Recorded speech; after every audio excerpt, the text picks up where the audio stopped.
nicyo nshaka kukubwira, icyunamo abanyarwanda bose babaga bakirimo, bose kuko icyitonderwa nuko amahano yari ishyano ryari ryaraguye ryafatwaga nk'ishyano ryagwiriye u Rwanda, ntabwo ryafatwaga nk'ishyano ryagwiriye umuryango runaka, ntabwo ryafatwaga nk'ishyano ryagwiriye igice runaka cy'abanyarwanda, ahubwo ryari ishyano ryagwiriye igihugu cyose, ku buryo igihugu cyose cyagombaga kuba kiri mu mwuka umwe. Kuko rero wabivugamo doko icyunamo ni igihe cy'ubumwe, ni igihe cy'ubumwe, gushyira hamwe, ni igihe cy'ubumwe, ni igihe abantu bagomba gusesengura ibibazo badasesengura inyungu zabo. Ni igihe bagomba gusesengura ibibazo rusange badasesengura ibibazo bwite. Icyo ashaka kubwira rusange by'igihugu, ushobora kuba ngiye no kwihuta ntagarutse ku cyo nagomba wenda guhita ngarukaho, ngo ngaruke noneho mvuge se mu ishyano ryo muri 1994 byagenze gute, ariko ndumva sinagombwa ko mbigarukaho, ahubwo abanyarwanda bagomba kuzamuka mu imyumvire batarageraho.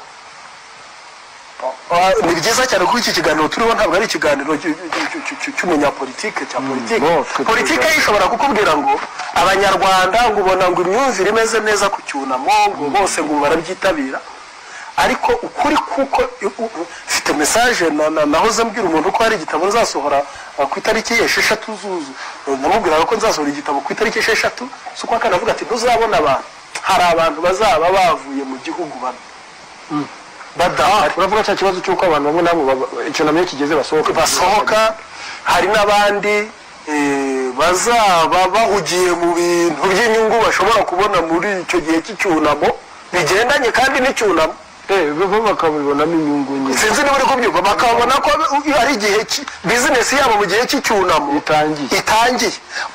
Ibyo bintu rero ni ibintu nciraho iteka, iyo ngeze amahirwe yo kubona aho mbiciriraho iteka. Hari n'ikindi ahubwo cy'uko mu cyunamo akenshi n'abo banyapolitiki twavuga gusanga batangiye guterana amagambo kugira ngo igihe kibe kigihe cy'umutuzo, usanga kibaye igihe cyo gusakuza. Urabona rero nicyo kibazo, ni ikibazo gihari, nicyo ndi kuvuga. Icyambere rero ibyo ngibyo baratwereka ko abanyarwanda ntabwo barazamuka ngo bagere ku myumvire. Mbere na mbere ruze ko jenoside utanakuyeho ko ari jenoside yakorewe abatutsi, ariko atari jenoside ireba ahubwo ari ishyano, atari ishyano ryagwiriye abatutsi, ni ishyano ryagwiriye u Rwanda. Iki kintu ni ikintu abantu bagomba kumvikana, ntabwo jenoside yakorewe abatutsi ari ishyano ryagwiriye abatutsi, ubivugiye hano ubyumve, ni ishyano ryagwiriye u Rwanda. Ni ukuvuga ngo igihe abatutsi bari barimo kwica hari abantu barimo babica, ariko abo bantu barimo babica nabo ni ishyano. Ntabwo igihugu cyatakaje abantu bapfuye gusa, cyanatakaje abantu babishe. Abo babishe ils sont perdus, iyo ni concept abanyarwanda dukeneye impande zombi. U Rwanda rwarahombye, tukumva yuko ahubwo ndetse u Rwanda rwari abari barabanje gupfa n'abisha abantu, ku buryo kugira ngo ugere muri jenoside, ubundi gufata jenoside rero nk'ishyano ryagwiriye u Rwanda, warangiza ukumva ko ireba abakoreye jenoside gusa, ubundi bavuga n'ububaye nk'aho uvuga ko nta bayikoze. Siziri buri kubyumva, kuko niba hari n'abayikoze, abo bayikoze nabo urumva bafite ikibazo. Icyo kibazo rero ntabwo ari ikibazo, nta nubwo jenoside mu gihe cyo kwibuka ari igihe cyo gufata jenoside ngo noneho ngo yikorezwa abantu. Sinzi niba icyo nshaka kuvuga biri kumvikana, ngo igira abantu runaka yikorezwa. N'igihe ibyo bintu n'igihe ubundi yaba uwishe hakwiriye kwibaza uyu muntu wari urimo wica yari afite ikihe kibazo. Ese ngo wowe ntiwapfuye, wowe ndetse ntakeneye kongera kubaho, aho kureba ikibazo yari arimo anateza mbere na mbere, akareba ikibazo yari afite. Ikibazo yari arimo ateza kikaba cyanasuzumwa mu kindi gihe, byumvikane ko ari igitekerezo cyanjye, sibyo? Ni ukuvuga ngo ikibazo yari arimo, uwicaga abantu yari arimo ateza kikaba cyanashakirwa ikindi gihe, ahubwo uriya mwanya tukabona umuntu uri kwicwa ufite ikibazo n'umuntu uri kwica ufite ikibazo, twarangiza tukavuga tuti ni ikibazo abanyarwanda bari bafite ikibazo, ni gute noneho urumva sinzi ibyo bintu abantu reka mbivuge mu gihe cyo kwibuka abantu ntibumve yuko ari igihe cyo gusa nk'aho ari ukubakiripabiliza, ahubwo bikumvikana nk'igihe ahubwo nabo cyo kureba ikibazo bari bafite icyo gihe, no kugira ngo tubereke ko twizeye ko bashobora kongera kugira ubumuntu abantu babikoze. Ndagishyigikira icyo kintu kuko nanjye kijyanye n'ibikorwa nkunda gukora muri gereza. Icyo kintu se umva kiramutse kigezweho cyaryo, ahubwo nicyo cyaba cyuzuye, kuko nanjye nkeka ko gukora akazi ku ruhande rw'ahemukiwe gusa, nubwo ntizeye neza ko wenda ako kazi nako gakorwa cyane, kuko ni na kanini cyane. Burya umuntu yakwiciye abantu n'iki kugira ngo ntabwo ushobora gukemura icyo kibazo. Uwo umuntu yapfurije abantu bose ntukemura icyo kibazo, umwereka tu simplement ko urakonesa akababaro ke, ukagira uburyo wifatanya nawe, biba bihagije. Ariko usibye icyo kibazo gikomeye cy'abahemukiwe, nkeka ko tugomba no kwita ku kibazo cy'abahemutse, bakavya ubuzima bakagaruka ibuntu. Icyo gihe tubashije kugenda muri iyo ngendo, muri iyo ntambwe, niho numva twaba turimo tugenda mu ntambwe y'igicunamo cya Gicurasi. Ni ukuvuga ngo birasaba kurenga kamere ya nibyo mu ndirimbo nahimbye nshya yitwa Igisobanuro cy'urupfu, yaraza kwereka abantu ko akababaro ntigakwiye kudutoza kwikunda no kwirukana abantu, ahubwo gakwiye kudutoza compassion, kumva abandi no kumva akababaro k'abandi.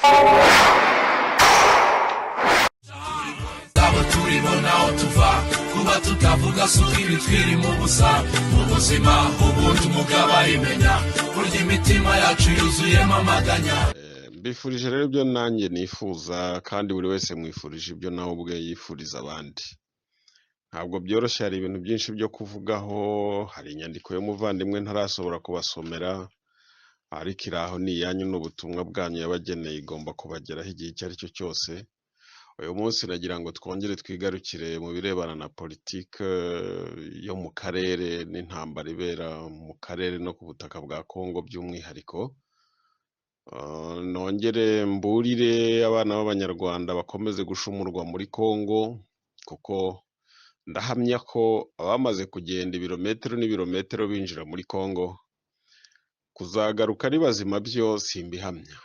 Kuzagaruka ari bazima biri ku kigero cya 0.% ndababwiza ukuri. Ejo nababwiraga ngo abantu bakora amaserikeye mu Rwanda nibo bafite akazi, ariko simpamya ko nabo wenda baragafite, ariko mu minsi iri imbere ubwo hazapfa benshi nta kazi nabo bazaba bafite, kuko ntibazababona. Naho ikibazo kiri naho ubu ngubu bari bakibasha kubona baza ari inkomere bakagwaho, bari bakibona bamwe mu baguyeyo bagahekwa bakazanwa, ariko igihe ndi kubabwira nikigera nta ntumbi y'umunyarwanda izava ku butaka bwa Kongo ngo ibashe kugarurwa mu Rwanda. Ubwo rero ni ukuvuga ni ikibazo gikomeye, kandi birenda kuba, kandi bizaba. Ejo mwabonye banuza bananga na Bawiringoma barimo bifotoza Kiwanja ayinya. Reka twikomereze. Hanyuma rero yaho rero mu minsi ishize mwabonye Rutundura ajya i Rwanda agasinyira ko ngo igihugu cya Kongo kigomba gufata abo bita ngo ni FDLR, ngo ikabanetraliza ndetse ikabashyikiriza ubwami bw'indatwa za Kigali. Ni ikibazo gikomeye. Amasezerano yarasinye kandi ayasinya sans qualité, sans compétence. Bibaho. Ntekereza rero ko nk'uko mwabyumvise, hari umugabo witwa Sengiyumva Rafiki Hyacinthe, umugoyi uvuka ku Nyundo, wihimbye ngo ni John Muhindo, umukongomani wise John Muhindo. Umugoyi uvuka ku Nyundo, akaba afite ngo papa we w'umupadiri yamubyaranye n'umudamu aho ngaho hanze ku Nyundo hariya mu ntuza mu Bugoyi. Uwo mugabo rero akaba mu by'ukuri asanzwe aba mu gihugu cy'Ubufaransa, ariko akaba kandi ubundi akaba ari muri Congo. Ni Nsengiyumva Rafiki Hyacinthe wabaye directeur de cabinet muri Minitrap igihe cya Ministre Gatabazi, ndetse aba na Ministre igihe cya guverinoma y'Abatabazi.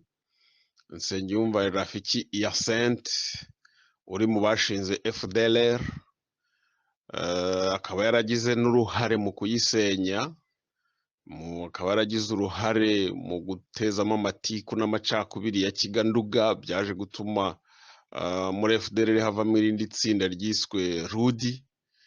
Ni Nsengiyumva Rafiki Hyacinthe wagambaniye witwa Murwanashyaka Ignace.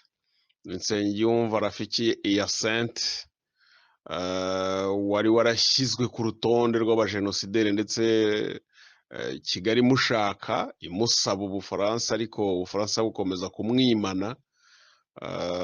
Nyuma rero haza gukinwa agafilime hagati ya Kigali, Kampala na Paris ku nyungu zabo birumvikana. Uwitwaga Nsengiyumva Rafiki Hyacinthe yitwa Muhindo John, ahinduka umukongomani, kandi murabyumva ko avuka ku Nyundo, hariya ni umugoyi uvuga ku Nyundo. Hanyuma rero nyuma yo kwitwa Muhindo John w'umukongomani, akoreshwa mu kugira ngo asenye FDLR burundu, nkuko nari mbabwiye niwe wateje ikibazo cya Kiganduga muri FDLR. Nubwo byari bisanzweho, ariko yarakabirije atuma Rudu hacikamwo itsinda ryiswe Rudu Runana. Ntawamenya niba nibyo byatumye na FRN ivamo, ariko ni umwe mu bagambaniye Ignace Murwanashyaka. Vous avez déjà cédé cette partie de la République, n'a pas encore on a que vous expliquer. Et maintenant, vous passez maintenant au concret.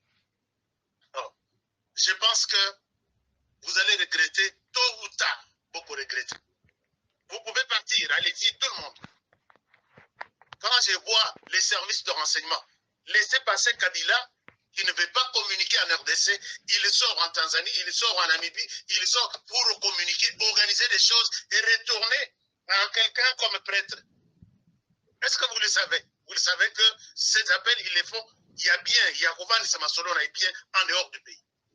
Puisqu'il sait que s'il les fait en RDC, il est sur écoute. Alors, je vous souhaite un très bon départ. Chers amis, tout le monde ici qui est contre Félix Tshisekedi. Félix Tshisekedi va passer, mais les Rwandais vont prendre cette partie de la RDC et nous n'aurons que nos yeux pour pleurer. Je ne vois pas par où, ok, au lati penda bot au lobby, je vais renverser, je vais prendre le pouvoir à Kinshasa. Quand je parle de cette histoire, ça me révolte, puisqu'il y a complicité de certains Congolais haut placés à Kinshasa qui font ça. Donc, de manière que Nana l'impliquer. La justice de Dieu, il y en a. Alors, c'est toujours dans le même chapitre que nous allons, je vais vous parler de cette question. Il y a traîtrise et Zamakassi. Chers amis, vous avez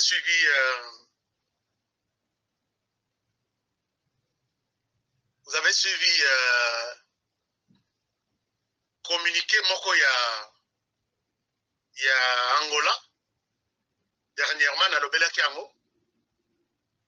J'étais vraiment très déçu de voir que les Congolais vont en Angola évoquer une quelconque stratégie, un plan à soumettre aux autorités de la région qui envisagerait de réduire la présence de FDLR, ainsi de suite. Tout de suite, puisque moi j'étais devant les communiqués, version française. Tout de suite, Nayoki, ministre des Affaires étrangères, Zongi avec une autre version. Non, écoutez, cette histoire-là, ça a été très mal. C'est une machine du Rwanda. Nous, on n'a pas retenu ça. Mais en bas du papier, il y a des signatures. J'ai dit, OK.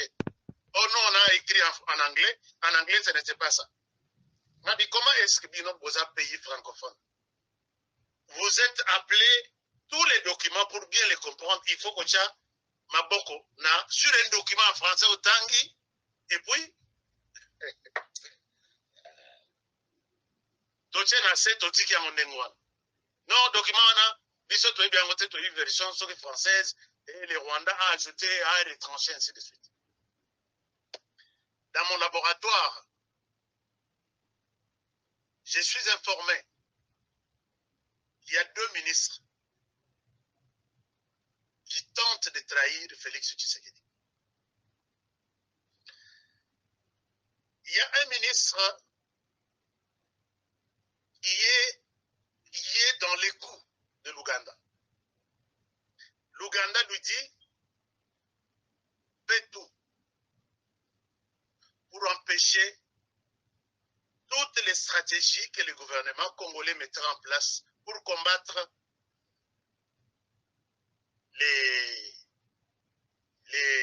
pour empêcher notre présence là-bas. Notre présence. Hein. Et ces ministres-là siègent. Et maintenant, quand la question Tshisekedi intensifie la pression sur Kagame, Kagame aussi, il dit, je peux quitter en RDC si et seulement si Tshisekedi arrête de soutenir les FDLR. Alors, si la question des FDLR est Sili, moyen que vous allez soutien, il faut trouver une stratégie. L'Ouganda soutient un ministre en place, Oyotoche Ayebanite, je n'ai pas cité de nom, mais les services de renseignement est au courant de ce que je dis ici. Si vous n'êtes pas au courant, je vous l'ai dit. Et je suis sûr que le chef de l'État est au courant de ce que je dis. Les ministres envoyés par l'Ouganda avec une mission, il va en Europe, en France, prendre un monsieur qui s'appelle John Muindo. John Muindo quitte la France pour la RDC. La minute où je parle ici dans cette émission, il est à Kinshasa. Depuis un temps, peut-être plus d'un mois déjà, il est à Kinshasa. Cet homme, son vrai nom c'est... Non, il s'appelle John Muindo. Invité par ces ministres ici pour présenter un plan à la RDC, plan travaillé par l'Ouganda et les Rwandais, plan qui sortira derrière ces ministres, et le ministre va présenter ça au Conseil des ministres, qui va valider ça, et toute la planète va maintenant cadenasser Tshisekedi pour dire oui, c'est vrai, les FDLR sont là, les FARDC travaillent avec eux, nous devons, votre ministre a présenté un plan. Chers amis, il y aura un plan concernant les FDLR qui va être présenté, si ce n'est pas dans un conseil des ministres de demain, ou peut-être dans les 2 ou 3 semaines qui suivent. Les plans travaillés par ces messieurs. Il s'est dit qu'il est Hutu, il est venu, il va faire un plan pour sensibiliser les autres Hutus qui sont les FDLR et les faire sortir, et le gouvernement va les prendre en charge pour les ramener au Rwanda. Plan bien monté et scellé. Moi, quand je tombe sur le dossier, je me suis interrogé sur les messieurs en question. Alors que les messieurs ne s'appellent pas John Muindo, les messieurs s'appellent, c'est ça son nom, Hyacinthe Sengiyumva. Le monsieur n'est pas seulement Hutu, il est aussi. Le monsieur, en Europe, il n'est pas pour les comptes de la diaspora comme tel, il est pour les comptes de Paul Kagame, il est payé, nourri, même sa résidence payée par lui. Il s'appelle Hyacinthe Sengiyumva. C'est son vrai nom. Le nom qu'il a donné au ministre congolais, c'est un faux nom. Mais quand tu viens dans un pays avec un plan, il y a Kitoko Ndengwana. Pourquoi tu mens d'abord ton nom? Chers amis, qui est ce monsieur? Il est qui? Le monsieur est 50% aussi, 50% Hutu. Sa mère s'appelle, sa mère est Hutu et son père est un prêtre, était prêtre, d'un côté à Gisenyi, qui s'appelle Jean Bosco.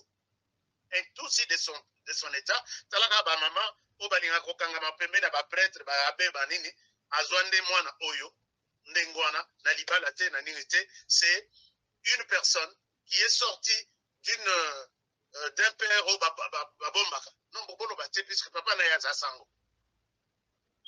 Et finalement, makambo ya koyebana, très bien, je suis à Gisenyi et j'ai toute l'histoire. Comment le monsieur est collé serré avec Paul Kagame. Maintenant, il sort par l'Ouganda. Non, le ministre l'appelle, alors que c'est l'Ouganda qui a proposé au ministre d'aller les chercher en Europe. Il peut bien vous aider comme diaspora et accepter les plans qu'il vous donne. Ce plan sera bientôt là présenté et dès que c'est adopté dans les conseils des ministres, nous reviendrons sur la case du départ. Qui était, comme l'Ouganda est menacé par les ADF, l'Ouganda est en RDC avec les FRDC pour combattre les ADF. Comme le Burundi est menacé à partir de la RDC par Roi de Tabara, le Burundi est en RDC pour combattre leurs ennemis. Et comme aujourd'hui le gouvernement congolais a officiellement reconnu que les FDLR sont en RDC, nous les Rwandais, nous sommes là pour combattre nos propres ennemis et tout dépendra du temps que cela va prendre. Chers amis, les gens sont déterminés à l'extérieur du pays. L'Occident qui a appuyé certaines personnes pour que un mandat ya Tshisekedi est le mandat ya Ishek Moko que la RDC n'a jamais connu.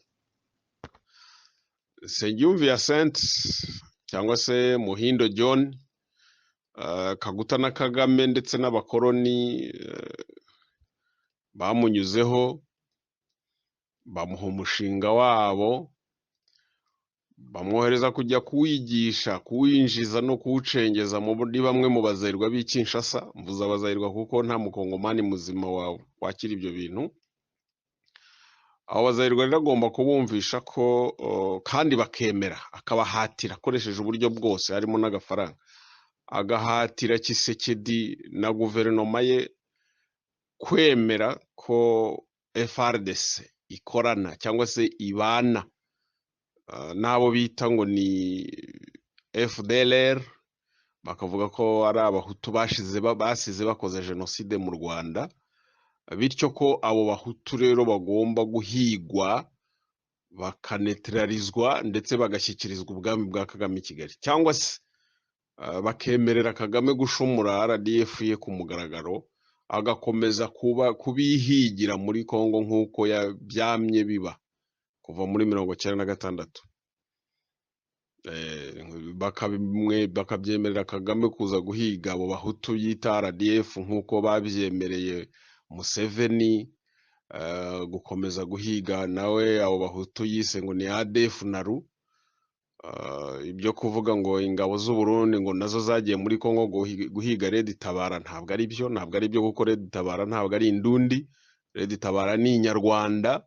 Red Tabara ni umutwe uri parallel n'uwo bise ngo ni M23, bose ni ingabo z'u Rwanda, ni RDF. M23 ni RDF, Red Tabara ni RDF. Ntumbwire ngo harimwo ngo abakomoka aha ngo abari aha ngaha ibi n'ibyoya. Uyu munsi na niyo mbare ntagakira umurundi jamais. So ingabo z'u Burundi rero zo ziri muri Kongo mu rwego rwo gutabara abakongomani, ntago ziri muri Kongo mu guhiga Red Tabara. Red Tabara ni indundi, ntabwo ari indundi ni Inyarwanda. Abarundi, ingabo z'u Burundi ziri muri Kongo mu rwego rwo gutabara abakongomani, ntago bagiye guhiga Red Tabara. uwo mushinga rero mu by'ukuri niwo watumye nk'uko nari mbivuze ejo bundi Rutundura agira Rwanda asinyishwa ko igihugu cye cya Kongo ngo cyemeye guhiga kunetraliza FDLR no kubashyikiriza leta ya Kigali. Ukibaza abo ba FDLR Rutundura yasinyiye ko igihugu cye kizatanga, bamuhaye urutonde rwabo, ni bande, bari hehe? Rutundura gusinyira ko abo bantu ngo bakorera muri FARDC bari hehe? Urumva ni ikibazo, ariko ibyo byose biraterwa nyine n'iyo gahunda ya Nsengiyumva Rafiki ya Saint cyangwa Muhindo John, gahunda yagiyemo, yaba yarahuye na Rutundura ubwe, yarahuye n'umwe mu bari kumwe na Rutundura i Rwanda, moi je sais pas, ntago mbizi, ariko bigaragara ko niyo gahunda irimo gutegurwa, kuko nkuko nanabivuze ntibisobanutse ukuntu Rutundura ajya kwasira interim, kwasira les interims cyangwa kwasira les affaires courantes za ministère. Hari limite kuko hari karita badafite. Ntago byumvikana kuko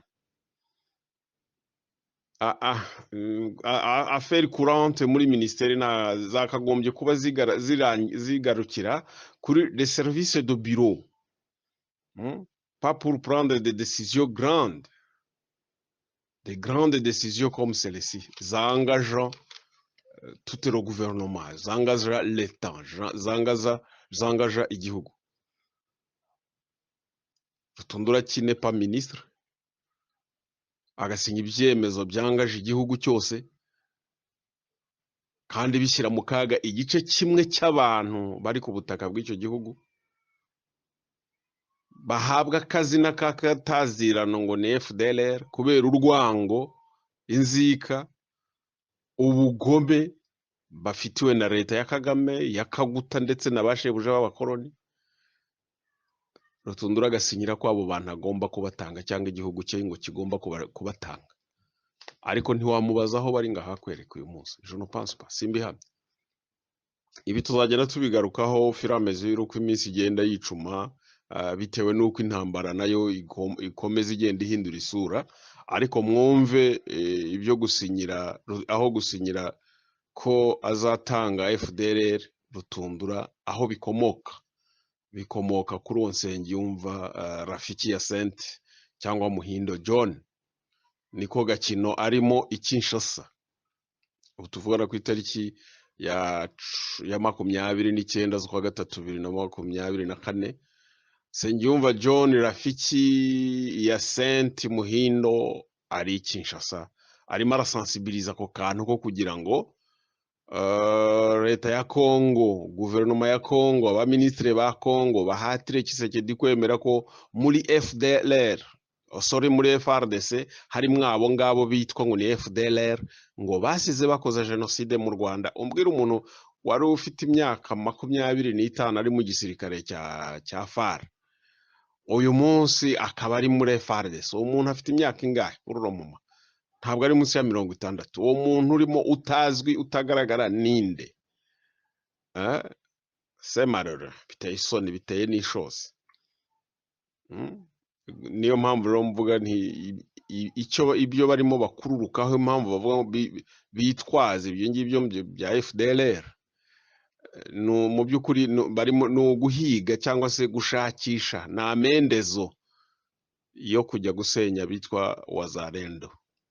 Kwitwaza FDLR ngo bari muri FARDC, no buryo bwo gushakisha abitwa Wazalendo. Gusa ntimumbaze rero none ikintu kibuza Perezida Tshisekedi gushyiraho guverinoma, ariko buri wese arabibona ko harimo ikibazo ndetse gikomeye. Perezida Tshisekedi watowe mu kwezi kwa 12 akaba amaze amezi 3 adashyiraho guverinoma, murabibona ko ari ikibazo. Ari naho bihera Rutundura ajya gusinya ibintu nk'ibi ngibi byangaja igihugu, bishyira ubuzima bw'abantu runaka mu kaga, kandi atabifitiye uburenganzira, kuko affaire courantes zirangirira mu madosiye yo mu biro, ntago ari ibyo kunegosiya n'ikindi gihugu hanze mu masezerano cyangwa mu byemezo bishyira ubuzima bw'abantu runaka, sosiyete runaka, icyiciro cy'abantu runaka mu kaga. C'est malheureux, tuzagenda tubigarukaho.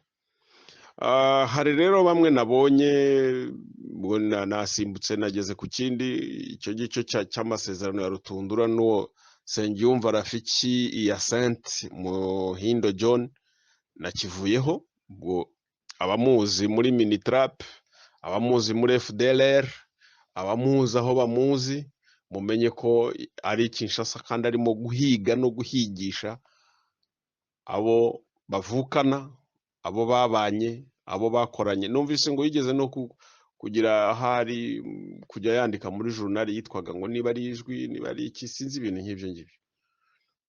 Yagiye guhigisha abo yise abitwa ngo ni FDLR, abahutu bene wabo.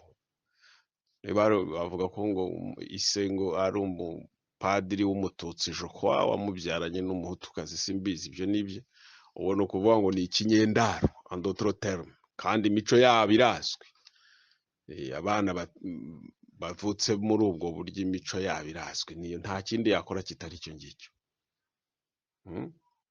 Icyo rero nkivuyeho cy'uwo mugabo, ubwo abantu bo muri FDLR babyumve, abahutu bari aho hirya no hino babyumve, ariko nsabe n'abantu bavuka ku Nyundo, abagoyi bo mu Rwerere, Mutura, mwitandukanye n'uyu muntu kandi muramuzi, yabaye dirikabu wa Gatabazi muri Minitrap ndetse muri guverinoma y'abatabazi abaminisitiri. Ubu ari Kinshasa mu rwego rwo cyangwa mu mugambi wo gusenya cyangwa se kwicisha babahutu bari kumwe nawe bashinganye, za mpunzi zari kumwe nawe zashinganye nawe ikiswe FDLR. Turakomeza rero. Nabonye hari abishimiye cyangwa se baneshejwe n'amagambo yakomeje kuvugwa na bamwe mu bakoroni, cyane cyane ab'Abanyamerika n'Abafaransa. Amagambo ngo yavugiwe ngo mu cyitwa ngo ni icyicaro cya Loni. ngo bavuze ko ngo bazavana ngo RDF ngo mu bikorwa bya Loni, ngo byo bimwe babeshya ngo nibyo ngo gucunga amahoro, ngo bya peacekeeping. Niba Kagame adahinduye imyifato ye mu ntambara yo muri Congo, ngo sinzi ngo biragira gute, baravuga byinshi. Ibyo bavuga ni byinshi, sinzi ngo hanababe ngo bateranye amagambo. Ibyo bavuga ni nk'ibyo ngibyo by'amagambo nyine, ariko ndababwiza ukuri ko amagambo yose mwumva avugwa, abayavuga bose naho baba bayavugira hose, ayo magambo ntacyo avuze, nta n'icyo yunguye.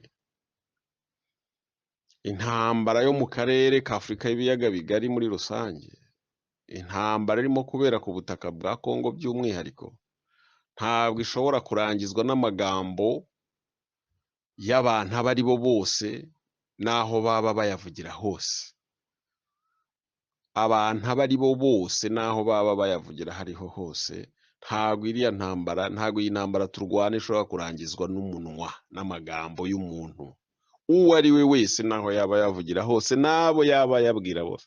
No kujya hariya guterana amagambo ubwabyo ntabwo ari byo. No kumva abantu ba guverinoma ya Kinshasa bajya ngo kwicarana n'abantu b'i Kigali ngo hari ibyo baganira, ntabwo ari byo. Ubwabyo bigaragaza faiblesse.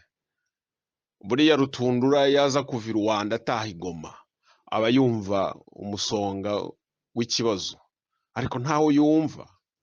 Umuntu arajya buriya umuntu uko abaye akora agiye i Rwanda gusinya biriya, ari butaha i Goma nibwo yakumva umusonga w'iriya ntambara. Ariko intambara ntago Rutundura ikuyumva. Hari Kinshasa se ari intambara ihari? Wazarendo baranavuga bati perezida wa Pologne avuye gushyira intwari i Kigali, ni ambasaderi wabo natuvira aha ngaha, abandi ngo yangwa ni ngo urumva ngo murabona.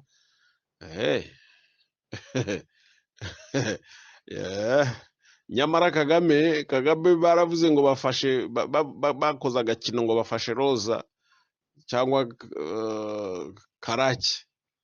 Kigali kuba cyaracitse yirukana abafaransa, centre culturelle arayibambura, arayisenya, ishuri arahagarika, ambasaderi agenda manu military kibuno mpamaguru. Sarkozy yagarutse apfukamye agenza akabuno. None abakongomani barashaka kwirwanaho, Tshisekedi na guverinoma ye nabo akaba aribo bitambika. Je regrette kubona polisi ya Kongo ari ijya imbere y'abakongomani kubabuza ngo ntibabwire ambasaderi w'igihugu runaka kigambanira Kongo ngo abavire ku butaka. Je regrette kubona polisi ya Kongo ari ibikora. Je regrette kubona abasirikare ba Kongo bo muri FARDC aribo bajya imbere y'abaturage bakavuga ngo mwikwigaragambya imbere ya ambasade runaka, mwisaba ambasaderi runaka kubavira mu gihugu. Barihangana si biki? Barihangana ibiki? Ibyo byose rero muhaye mwumva ngo hakenewe ngo ibiganiro n'imishyikirano, sinzi ngo hagomba kuboneka ngo ibisubizo bya politike, bikaba kondisiyo bikaba mbese nk'ihame ko byanze bikunze ngo igisubizo kiriya ntambara ngo kigomba kuva ngo mu mishyikirano. Ni ukubeshya, ariko ni ukubeshya, ni uburyo bwo gucunga igihe, ni ibintu by'uburyarya bugamije kurangaza abatewe, kandi igihe icyo ari cyo cyose bashobora gucibwamo igikuba. Ntabwo intambara ihagarara, abakongomani n'ubu buri joro buri munsi baricwa, buri manywa buri joro. Imitungo ya Kongo iribwa mu manywa na nijoro, hari n'itwarwa n'amakamyo y'abasirikare bakuru ba FARDC. Abo nabo icyo gihe ntibarahagarara, niba nifuza ko iyo ntambara irangira. Abantu babigorewemo n'abitwa abaturage na wazarendo bawo na bamwe muri FARDC, birumvikana kamwe basa nk'abadafite ubushobozi, basa nk'abadafite imyanya barimo itabemerera gufata ibyemezo bikakaye. Undi ari ibishoboka buriya Tshisekedi akagira nk'umukoroneri umuboha, akamuboha agahita abwira wazarendo ati mukora akazi.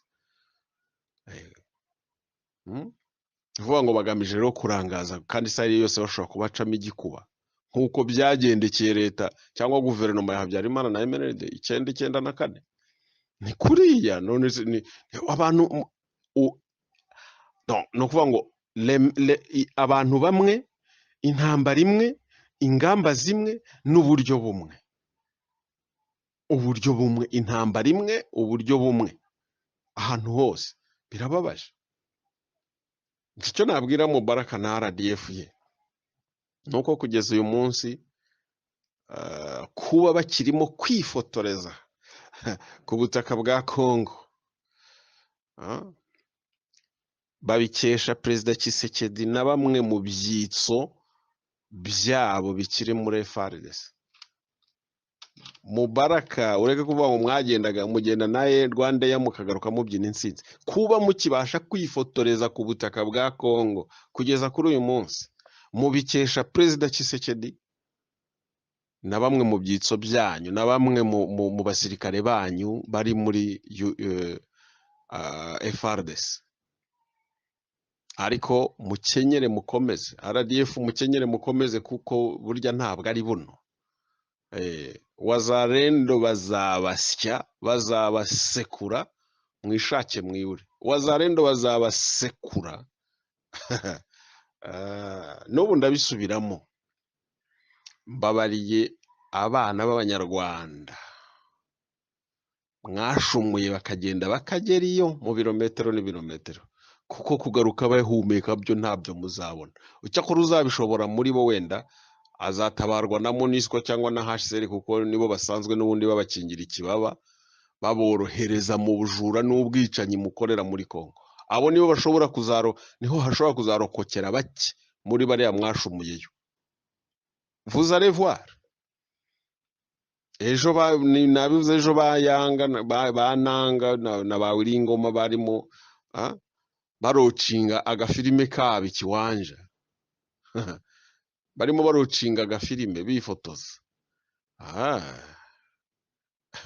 agatinze kazaza n'amenyo ya ruguru. Bazabanyukanyuka, simbizi, ubwo ni Imana ibizi gusa nta kindi. Kandi namwe murabizi, hari ibiba bibacira amarenga. Twafashe aha, twafashe aha. Mwahafashe muhajyana he? Mwahafashe muhajyana he? Mwahatumwe nande? Aho ni kwande?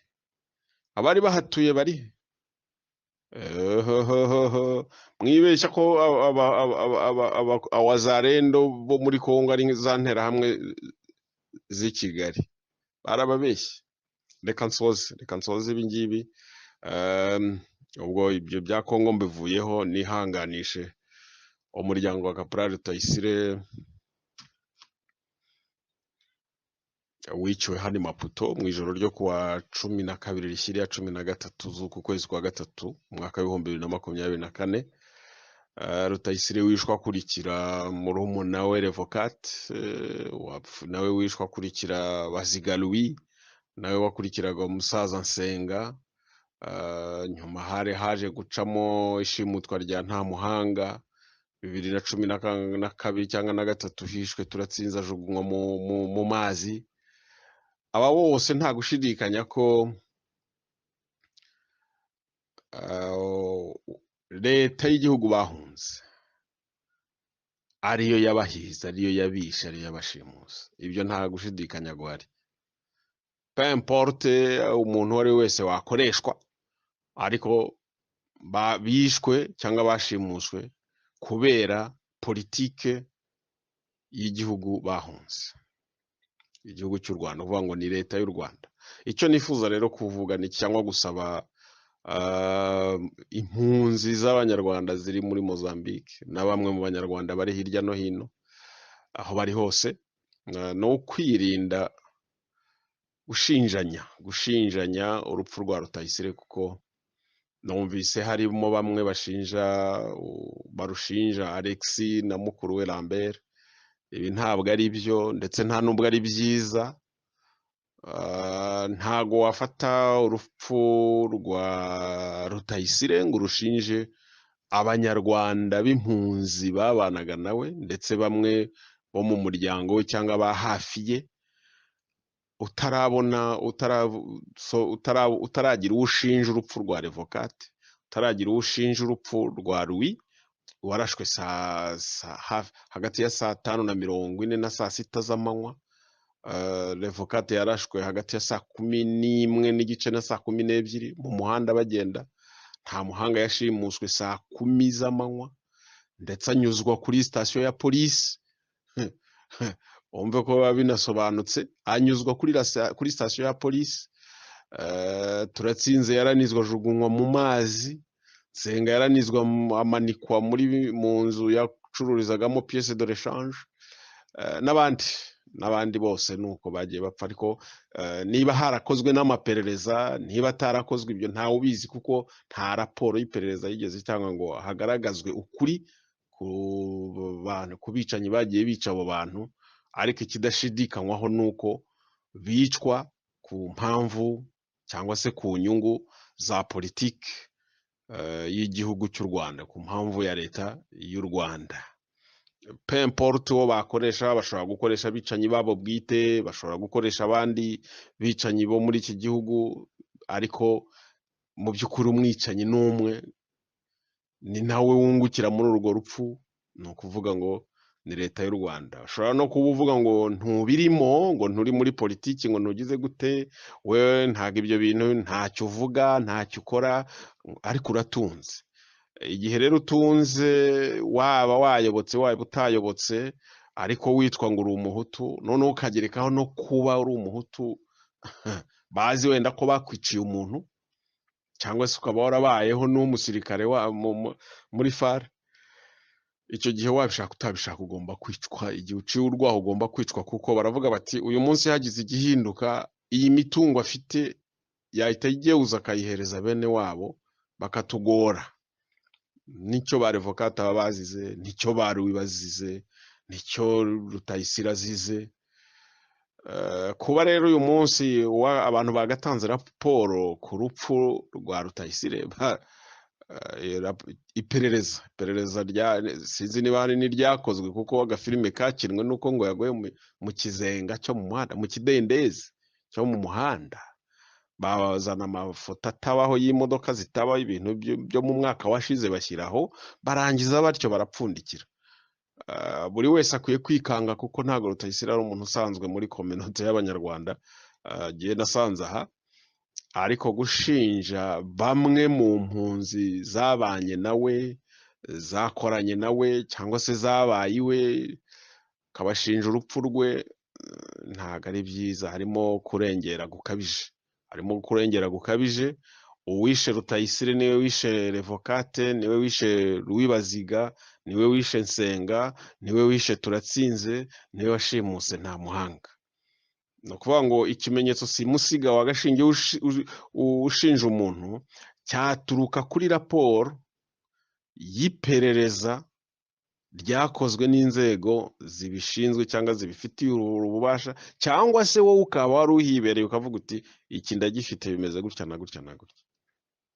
Ariko ubundi ubaye utari uwo mu nzego z'iperereza z'iki gihugu, ukaba utari uri kumwe na Rutayisire, gushinja umwe mu mpunzi z'abanyarwanda ko ari we wishe cyangwa se wicishije Rutayisire ni ukurengera, kandi ntabwo ari byiza. Nibyo n'ubundi leta ya FPR igamije, ni uburyo bwo abantu basubiranemo, abantu muri bo noneho habeho kuryana n'umuryango we n'abasigaye. Ntabwo ari byo. Ngenda hamya rwose kandi ndabihamya nshimitse nemye giye nk'akazi gawe, uretse na Rutayisire simpamya ko hari n'undi munyarwanda uwo ari we wese umuntu bita Alex yagambanira kugera ku rwego rwo kumwicisha. Simbihamya. Kumushinja urupfu rwa Rutayisire harimo kurengera cyane, kabone n'ubwo waba Alex umuzi n'umuhamuro, ntabwo bikwiye ko wamushinja urupfu rwa Rutayisire. Ntabwo biragera aho ngaho. Kuba yarayobotse akagaragara i Kigali akagira gute, erega burya ni n'uburenganzira bwe, kuba umuntu yayoboka akagaragara i Kigali ni uburenganzira bwe. Ahubwo wowe wakurikirana ukavuga uti ese kujya i Kigali kwe kurambangamiye, ese we nyuma yo kujya i Kigali hari icyo ambangamiraho, nicyo wareba. Ariko ubundi kuba umuntu yajya i Kigali ntabwo ari ikimenyetso simusiga kigaragaza ko yagira nabi, kuko bamujyana bafite icyo bamushakaho, ni imitungo ye nta kindi. Ashobora kubaha imitungo ye ahubwo ndetse yanashira nabo bakamwica, ariko ntabwo wamushinja urupfu udafitiye ibimenyetso. Kuvuga ngo biravugwa nande, ninde wakoze iperereza, raporo iri hehe? Ni ikibazo gikomeye. Kominote rero y'impunzi z'abanyarwanda hano muri Mozambique, icyo dusabwa ni ukwitonda, ni ukwigengesera, kuko mu by'ukuri turi mu bihe bigoye byo kuturyanisha, birumvikana. Twakwirinda rero gushinjanya kuko nta bimenyetso duhabwa bifite abo bishinja muri twe cyangwa se n'undi uwo ari we wese. Icyo tuzi ni uko byaba bihari byaba bidahari, leta y'u Rwanda yo ntibura mu rupfu rwa Rutayisire. Ntibishoboka. Abantu nk'abantu baba barimo abo ari bo bose, ibyo bisaba ibindi bimenyetso bicukumbuye. Ariko utiriwe ucukumbura urupfu rwa Rutayisire, ntago leta y'u Rwanda ishobora kuruburamo. Ibyo byo ni ihame, ni kimwe n'abandi bose. Kuba tutabona raporo y'iperereza ryakozwe ni kimwe n'uko no ku bandi bose ntabyo twabonye. Ntabwo rero twashinjanya hagati yacu. Icyo dusabwa ni ukwitonda, ni ukwigengesera, kandi tukirinda gucanamo. Ntabwo kuba Alex yajya i Kigali ari ikibazo, ntabwo mbibona nk'ikibazo. Ahubwo vuga uti avuyeyo yambangamiyeho iki? Yagiyeyo kuko bamutwaye ku ngufu, yagiyeyo kugira ngo arebe ko yakwirengera wenda irya none, ariko si ukuvuga ko nawe iyicwa rye ryavuye mu nzira. Kuko urabizi, numvise uvuga ngo bishe se, bishe mukuru we, bafunze mama we imyaka 11, bagize batya. simpamya rero ko ibyo ngibyo we abiyobewe cyangwa ko bo babiyobewe. Icyo nzi cyo ni uko akazi k'indatwa, umugambi w'indatwa aba ari ukuzimya inzigo, yayoboka atayoboka. Njye mbona birutwa nuko yarwana akazapfa arwana, naho kuvuga ngo yayobotse hari ibyo atanga, hari abatanze ibirenze ibye. Nta n'ikindi kibazo icyo ari cyo cyose bafitanye, ariko zibiyenzaho zirabanigagura. Noneho rero kumva ko mu muryango we zakozemo kuba zazimya inzigo ni ibintu byoroshye cyane, kandi zishobora kuzazimya inzigo n'abasigaye zibasize iheruheru, yarabibahaye ahonga hongera umwanzi amaripfa. Ariko kumushinja urupfu rwa Rutayisire ni ukurengera kubera impamvu n'inyungu za politiki twese cyangwa benshi tuzi. Abantu bicirwa ahangaha bicwa na leta ya FPR, abicanyi bakoresha nibo ubwabo babazi, abandi bakabamenye n'inzego zibishinzwe zo muri iki gihugu zitigeze zifuza cyangwa se zidashaka kubishyira ahabona, nabwo ku nyungu za politike cyangwa se ku nyungu zabo bwite ntawamenya. Twese rero uduhiga n'umwe, utwica n'umwe, wapfuye we ntagaruka birumvikana, ariko ibi ngibi sava finira. Je m'arrête ici, reka mbihagararira ahangaha nabyo. Ntabwo nshaka kubarambira, icyo nshaka gusorezaho ni uko numvise amakuru ngo yifatwa ry'umugabo cyangwa se itabwa muri yombi ry'umugabo witwa Mbonampeka Stanislas, umukwe wa Mbonyumutwa Dominico cyangwa se umugabo wa Mukamugema. Biravugwa ko yatawe muri yombi na polisi yo mu Bubiligi akurikiranyweho ibyaha bya jenoside yakoreye mu Rwanda. Ibi ngibi nzabigarukaho maze kumenya neza ko ari byo koko. Birashoboka ko ari byo kuko nabibwiwe n'umuntu ubihagazeho, ariko ngomba nanjye kubanza nkakurikirana. Niyo mpamvu mvuga ko nzabisubiramo, nzabigarukaho, ntacyo nabivugaho aka kanya. Ariko abaye yafashwe koko nabwo byaba ari filime ya leta ya FPR n'Ababiligi, kuko ntabwo ari bwo bakimenya ko Mbonampeka ari umwicanyi, ntabwo ari bwo babimenye, nta nubwo ari bwo bamenya aho ari. Nzabigarukaho. Kuki rero bategereje kuba bamuta muri yombi ageze mu kigero ari mu zabukuru, bataramufashe mbere hose ngo agende byibuze ajye kuba atinda imihanda y'amabuye nk'uko bariya batije bagiraga? Ni agafilime, kuko gutegereza iki gihe cyose ni agafilime. Nzabigarukaho. Ntabwo ari bwo babimenye, nta nubwo ari bwo bamenya aho ari. Ni filime zabo nyine bibereyemo, kuko Mbonampeka Stanislas ni umwe mu bicanyi, ni umwe muri bo, ni umwe mu bamufata, ni umwe mu bamufatisha. Ababiligi nibaratanga raporo y'abantu biciye mu Ruhengeri muri 60 na kangahe, abo turiperasiye Nyamagumba, ntibaragaragaza impamvu babarashe. FPR iyo ngiyo reka turekeraho, tuzabigarukaho. Nuko nyine n'ubundi ubutabera, ni ukuvuga ngo umwicanyi igihe ahawe uburenganzira bwo gucira imanza abicanyi bagenzi be no kwica inzirakarengane agahabwa ububasha nk'ubwo, nuko bigenda. Ntabwo Mbonampeka aribwo bamenye ko ari umwicanyi, ntabwo Mbonampeka aribwo bamenya aho ari. Kubera iki bategereje iki gihe cyose? Yakabaye yaragiye mu Rwanda akajya gukoreshwa tije, ariko aho kugira ngo abicanyi nk'abo ngabo aribo bafatwa bafungwe, bakora imirimo nsimburagifungo, barafata umwana nka Cyuma, bahati bakamubura igisa, barafata umwana nka Theo w'Umubavu, barafata Damange, barafata umuntu inzirakarengane nka Karasira, barafata Abdul Rashid, baragenda bagafata c'est bizarre. Fata uriya muhungu ngo ni Jean Paul w'umunyamakuru, bakaboha ngo yavuze, ngo yatukanye. Badatukana ni bande?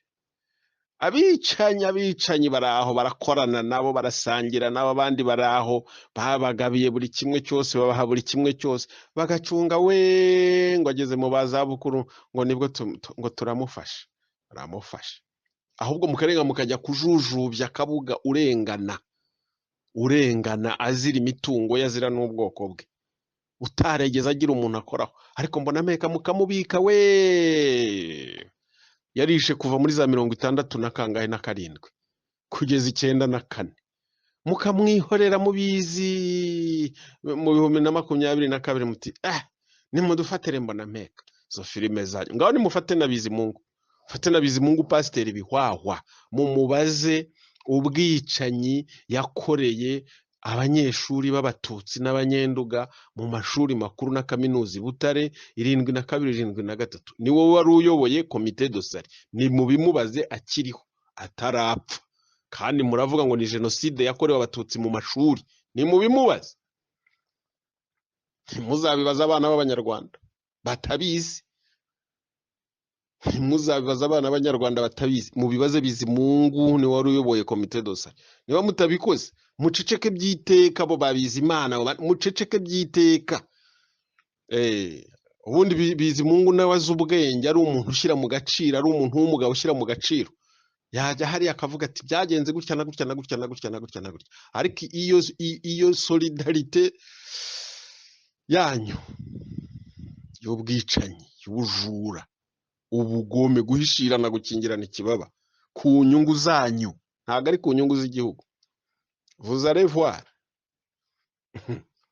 reka mbashimire mbifuriza ibyo nanjye nifuza mbifuriza ibyo mwifuriza abandi naho ubutaha Imana nibishaka murakarama